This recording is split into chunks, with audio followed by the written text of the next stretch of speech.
الذكر والقرآن، الذكر والقرآن. والله إخواني مريت في تجربة ليس لي شخصيا ولكن لأحد الناس، فكنت يعني أذهب معه للرقاة الذين يرقون.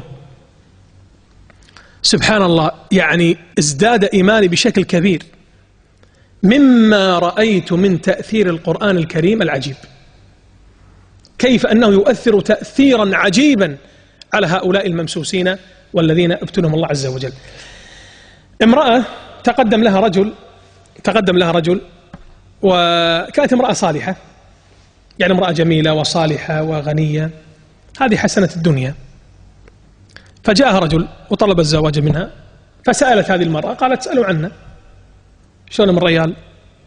قالوا زين، لكن دينه شوي يعني يصلي على الخفيف. كانت هذه المرأة امرأة صالحة، فقالت لا أريد إلا شخصا مستقيما. نقولوا لا خلاص ما نبيك.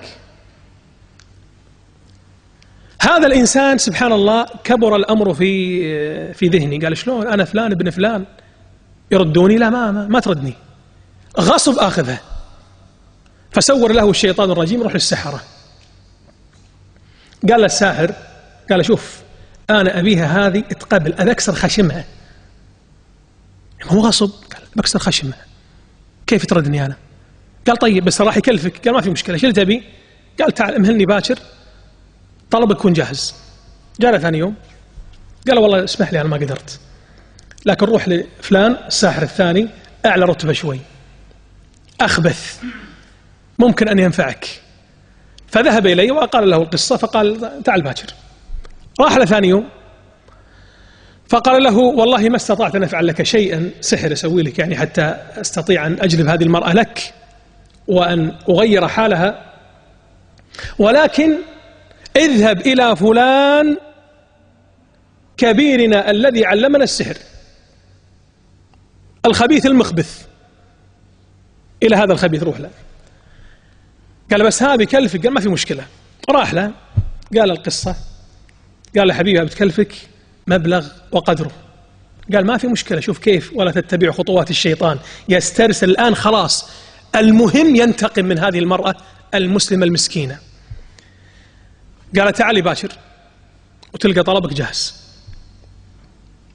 جاء باكر، عندما رآه قال له نجوم السماء أقرب لك. الساحر يقول له، قال نجوم السماء أقرب لك من أن تمس هذه المرأة. قال ليش؟ شلون أنت تقول ساحر وحالتك حالة ورتبة فقال أرسلت لها المردة. طبعا المارد هذا مو اللي يرقي واللي يعني لا معرفة بهذا المجال يعرف إيش معنى مارد، في شيطان شويطين وفي مارد. طيب المارد هو الذي يعني يكون السحر يكون أصعب معه. قال أرسلت لها حتى المردة ما استطاعوا أن يقربوها. قال هذه المرأة في كل ليلة قبل أن تنام تقرأ سورة البقرة كاملة. وصدق النبي صلى الله عليه وسلم عندما قال اقرأوا البقرة فإنها لا تستطيعها البطلة. من هم البطلة؟ السحرة. من أشد السور البقرة.